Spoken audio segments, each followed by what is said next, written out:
welcome to Community Talk. I'm Dan Shadell, the Executive Director of the United Way of Enid and Northwest Oklahoma. And today my guest is Carol Wade, and she is the Executive Director of the Garfield County Child Advocacy Council, Incorporated. Congratulations. That's a mouthful. And you all got started back in '97, right? When you started having a conversation with Mr. Milacek, is that correct? Senator Milacek. Oh, Milacek, excuse me, yes, Right. yeah. Well, why don't you tell our audience, I know a lot of people probably know you and you know a lot of them, but just tell us a little bit about you, a little bit of history, what your background is, just so people know who you are. Well, I was trained to be a kindergarten teacher. Oh, and really? I did that for several years. It was a pretty good fit. I loved the kids, and especially loved the kids. And then And it they just loved you. some of them. And then it just kind of progressed from there. I had my own children and got to stay home and take care of them until they went to school, and then decided I wanted to work and went into working with YWCA in the Battered Women's Shelter. Totally different experience from anything I'd ever had in my life, and I really learned a lot. Yeah. Went from there, worked a while in mental health, got to help open Meadow Lake Hospital, got to do a whole lot of firsts, like with the Children's Advocacy Center first. Got to be there when it started and help grow it, and That's neat. still there. Yeah, it really Well, is. thank you for all that you do and all that you've Well, done, and it's I been know that you're fun. going to do. I don't right? know about that, but at least what I've done's been fun. Right, right. Well, April is Child Abuse Prevention Month, correct? Correct. So Nationally. let's talk a little bit about what the Garfield County Child Advocacy Council is doing, what you all are doing this month. Well, the thing that we really want to do, I think, as far as prevention goes, is create awareness of the need to report anything that you think might be abuse. Right. And the law is really broad. It says if you have reason to believe, report. Then, what it doesn't say is let the professionals then take over with the investigation and prove whether or not something actually has happened. But kids can't and don't usually go to people and say, this happened to me, just out of the blue. They just don't. Well, I think, isn't it sometimes that people maybe don't recognize or understand maybe what it is, because sometimes it's like there's some gray area there, and so maybe they're afraid to say anything. Oh, because, and sure. you know, I mean, Right now, you know, if you abuse your child, there's a stigma attached to that, as there should be, I believe. Right. But we're all afraid that if we say, Dan, you know, check into Dan, he's really abused his child, I think, that your life is going to be ruined. I don't think it will be. Yeah.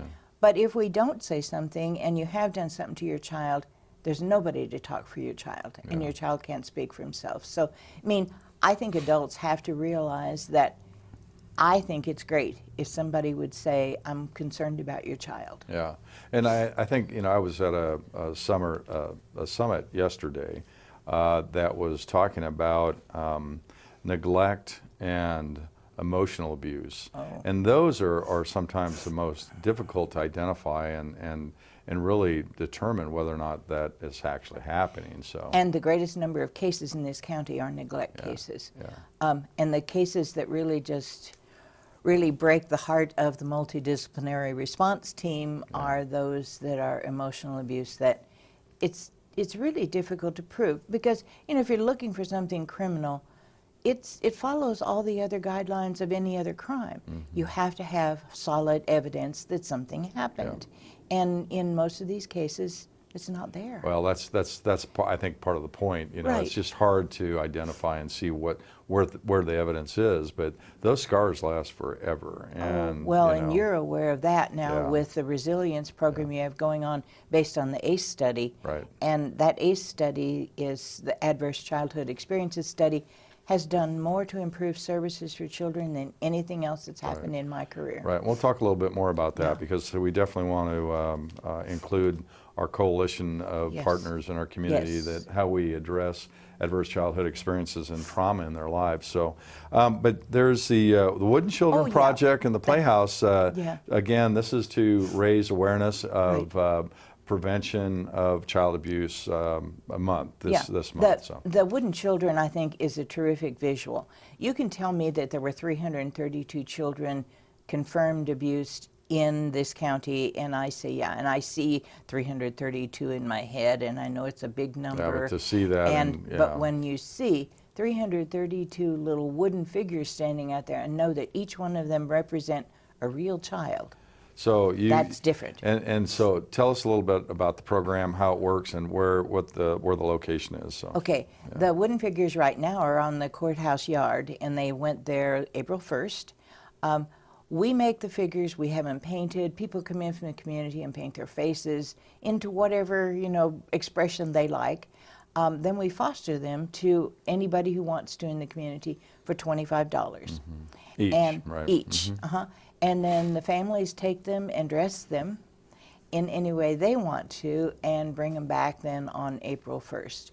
The money that we raise, the $25, goes back into other prevention activities. For instance, money raised through that Wooden Children Project bought those brand new banners that you'll see all around the courthouse square now. We could never have afforded them. I just noticed those the other day, yeah. actually. And this is their first year up. Yeah. And that really helped, and it also helped to fund the small part of the Playhouse that you were so responsible in reviving. It's a project we had years ago, and it just died for lack of interest, and then along came you. Well, Ernesto Ramirez was the guy that built that. So the Garfield County Child Advocacy Council provided a lot of the tools and the materials, and Ernesto built this beautiful playhouse. And of course now it sits on the northwest corner of the courthouse lawn. So if you want to know more about that and how can they get tickets, because we're going to raffle that off, right? Right. So we're selling tickets for that right now, $5 each. Yes, and they're on the building itself. It tells you exactly where you can buy them. And I don't want to start naming them in case I forget somebody. So drive by the Playhouse, see where it says you can buy them. But can I do one more plug for Ernesto? Sure, yeah. His daughter, I found out yesterday, I was writing him a letter to thank him for what he had done, and the phone rang, and I answered it, and it was one of our CASAs, Nubia. Oh. And she said in the course of the conversation, I didn't know it until they put it there, but my dad built that playhouse. Neat. So isn't that terrific? That is neat. I did not know that. She's a CASA, and he built the playhouse. That is really neat. Well, and the only way we're able to get that thing down there, because it is big, our good friends from Stanley's Wrecker service, they picked it up and hauled it down there. Big thank you to them. They do a lot of good things in the community. Well, so if they want to get tickets today, they can give you a call? Oh, absolutely. Yeah, what's the number? 242-1153. 242-1153. Is that your main number? Yeah, it is. Oh, okay. And it's answered 24/7. I was going to say, I call it enough. It's all day, all night. Great. Because we are available for emergency calls 24/7. Yeah, so get your tickets, help out, raise some funds for the Garfield County Child Advocacy Council. So let's move on. Let's talk a little bit about the CASA program, because I know that's a big part of what you all do. And the Advocacy Center obviously is to advocate all kind of advocacy services. Let me back up. From forensic interviews to staffing cases to anything else. But the court advocate piece is the CASA piece. And it's a national program also.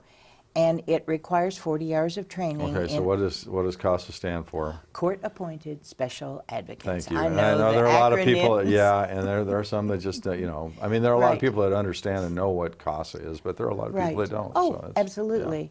And since it is a national program, if you take the training here, and say then you move to the state of Washington, your training goes with you. Oh, that's neat. And it's honored by So the it's next good state too. all across the states. Right, and that's why we have some of the military people, a lot of the military people train as CASAs because they can take that training with them also.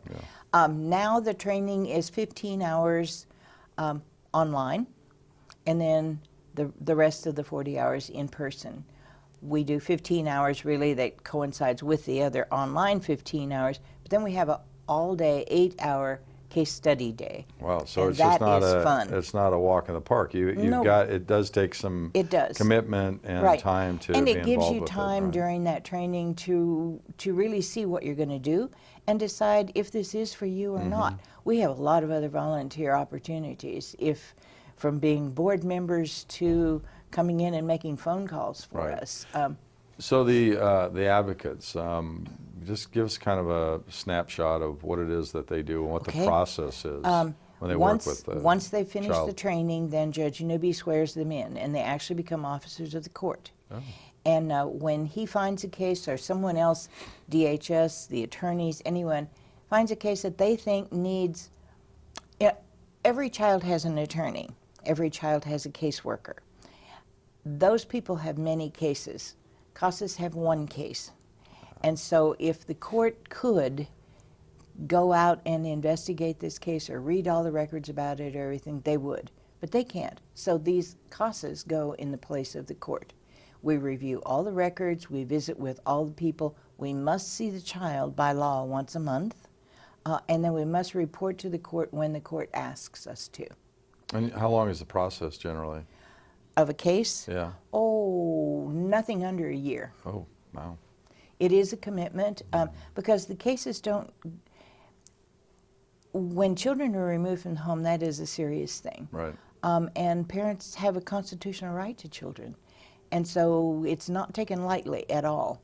And so they're given every opportunity to do everything to get the children back reunited, because that's everybody's goal. Okay, again, if someone wants to get involved, do they go online? Do they go to your website? Or Call 242-1153. that's the best And place to... they will be directed by, one of the coordinators for the program will talk with them and tell them more if they have more questions, talk to them more in depth, have an in-person interview with them. Okay. That's part of the process too. Lots of background checks. Gotcha. All right. kinds. So we have a few minutes left, but I want to make sure that we cover MCART and victims' Okay. vigils. So Okay. let's talk about MCART. MCART. What is MCART? Multidisciplinary Child Abuse Response Team. And it's mandated by law. It came about from a case back in the 90s. But it has special disciplines that must be on it. Prosecutors have to be on it, law enforcement, medical, mental health. So is it a team in each, It is. in each county? Each or? county is by law entitled to a team. Okay. If you have an advocacy center, you must have a team. You can't have an advocacy center without a team. Gotcha. You can have a team without an advocacy center, but not the other way around. So, Team meets every Thursday at noon, reviews all cases that happened from the week before. Wow, every Thursday? Every Thursday at noon for Oh, that's about great. an hour. Okay, so the MCART, those teams are in different counties. Do you Yes. work with all the different counties Absolutely. in Northwest Oklahoma then? Northwest Oklahoma, all over Oklahoma, different states. If something happens to a child in New Mexico, they call the advocacy center and it can be handled But here. the Garfield County Child Advocacy Council themselves, so that your group, do they do the training statewide or just regionally? No training. This is Oh. direct services to children and their families. Okay. Families actually come to the advocacy center, and there they have victim services. A child is interviewed. This is all direct to that family and Okay. child. Well, let's talk about victims vigil. That's We coming need to up. have about 4 hours. I know we need a little more time. So, but victims vigil, yeah. What is right. that? This is a thing that happens annually, usually sponsored by the district attorney's office takes care of it, but and it's usually at the YWCA always, and it's at 6 o'clock on April 9, I believe. Yes. And it's to honor victims of any kind of crime. So it's It's not a just, national week okay. of observing of Crime any Victims Week. victims, Right. Okay. Right. But that does include our Oh, child it does abuse. include children, Yeah, and yeah. they have made a special place for us on the program. Well, everyone, we just have a few seconds left, so just everybody out there that's watching, please remember April is Child Abuse Prevention Month. Yes. And so keep that in mind. When you drive past the courthouse on Randolph, you'll see the children, you'll see the playhouse. Please call, again, the number. 242-1153. Yeah, and that's probably on your screen. But give them a call, buy a ticket, support the Garfield County Child Advocacy Council. We need to have a discussion about that long name. But thank you, Carol, for all that you do, And all that thank you've you. done. The United Way is a lifesaver for us. And they are one of our partner agencies, so we really greatly appreciate them for all that they do. So stay tuned. There's more great programming right here on your channel. Thanks for being with us on Community Talk. Hello, I'm Clifford Porter of the Booker T. Washington Community Center, located at 800 South 5th Street. Please come out and visit us in some of our programs, and please watch for us on Community Talk. Hi, I'm Tree Perkins with Youth and Family Services, Development Director, and I'm here today with Tana Rattlesberger, and she is one of our favorite people because not only does she support us with her time and talents, but she actually uses our services. So I am so grateful that you're here today, and I wanted to explain to people that we are much more than a shelter. I often talk about the shelter because that's our most underfunded program in the agency. So that's what I'm always having to raise money for. Homeless children can't just write a check and pay for their stay. So you can't really bill for that. But we have so many other services, and it makes it hard when I'm pushing the shelter to raise funds, and then I send the message that the shelter is what we do, but we do so many other things. We do parenting classes and anger management. We have a new room we're so proud of because of a United Way venture grant, which is parent-child interactive therapy, where parents get to play in the room with their child and they have a little earpiece in, and we're watching from a dark window, and we're giving them little prompts on how to handle certain things, certain behaviors that the children are experiencing. And it's really helpful. I went through it myself, 20-something years ago with my child, so I'm pleased to see that it's being offered here. And so that's what I really want to get the message out about is how many other programs that we offer, and because you utilize our services, and I thank you so much for coming out today, because talking about counseling and mental health seems to still be sort of a stigma for people, and they're not really comfortable talking about it. But in order to be completely healthy, both physical and emotionally, we have to take care of that piece. So anyway, Tana, if you wouldn't mind just telling us a little bit about yourself and how you use Youth and Family Services. Well, my husband, John, and I have 3 daughters, and one thing that we've learned over the past several years is that when children go through hard things, it does affect their brain development. And if you have a child that has a physical problem, if they had diabetes, you would take them to the doctor and get them treatment and to help with that. You would do that, no questions asked. Our youngest daughter was adopted into our family at age 7, and she came from a hard place, and children don't have to be adopted to go through hard things. And we knew, we were prepared, and we'd studied, and we knew that the trauma would affect the way we needed to parent her. But we also knew we weren't fully equipped, and that we needed to build a team of people to help her with her mental health. And so that's why we utilize Youth and Family Services. And then our older daughters, having seen the things that have happened with their little sister and learning how to process through what our family looks like now, because it's different than it was before she joined us, they are also utilizing counseling services at Youth and Family Services. And we're so grateful. So great. It's been very helpful. So the transition that your daughter has had to endure, not only with a new set of parents, but a whole new living environment, a language barrier, that has all been, I'm sure, pretty taxing on her. And so she receives services, but then you also mentioned that your other daughters receive services. So what is it like for the other siblings in the house when you have an adopted child? Well, when a child that has been through a hard situation, or they have come from a hard place, when they join your family, your home can become a hard place if you don't have support and services in place to help meet the needs of all the children. Our youngest daughter needs a lot of our attention and a lot of our time.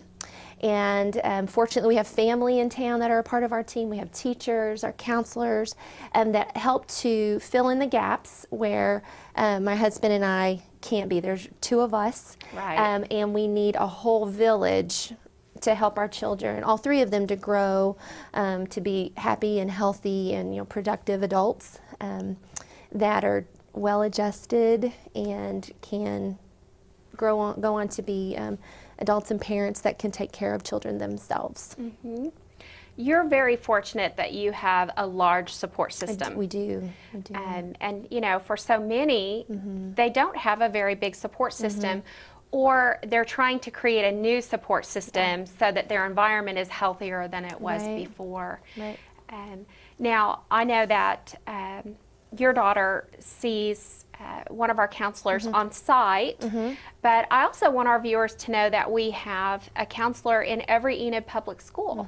And so a lot of times when parents call in because they're looking for counseling for their child, we say, well, how old are they and what school did they go to? Because chances are we can get them counseling right there in the school, and that takes away from the hardships of sometimes transportation or trying to get off work. So, you know, that's also a really great thing that Youth and Family offers. So also, you know, we help with parenting, and we do group counseling and family counseling. We have a big room that's kind of like a comfy living room with a couple of couches. We even have a big screen TV in there. And we have some toys, and it makes for a really relaxing, family-friendly environment so that we can work with families all together. Yeah, that's the room my older daughters go to, Okay. and they plop down on the couches and just relax at the end of. You know, it's been a week since they go weekly to meet with their counselor, and they just relax. It's a very safe place where they can talk about their just their lives and just get some help processing through just things that they see and things that are happening. Yeah. I'm glad. So you already know the family room. Oh yeah, I know the family room. We love the family room. Yeah. Well, what we had talked about earlier was how people go to the doctor to take care of their physical needs. And sometimes you've got to go to a counselor for some of those emotional needs. And in order to be completely healthy, you really have to take care of both. And I want us to lose that stigma that it's not something that we should talk about. So thank you for coming today and sharing with us your story, and I just want you to know how much I appreciate it, and of course we love your girls, Right. So we're happy to have them there. They're good So girls. thank you, Tana, for coming today, and thank all of you. If you need any more information, please visit us at yfsenid.org, and we're happy to help you in whatever capacity you may need. If your nonprofit group would like to be on Community Talk, give us a call at 540-8918.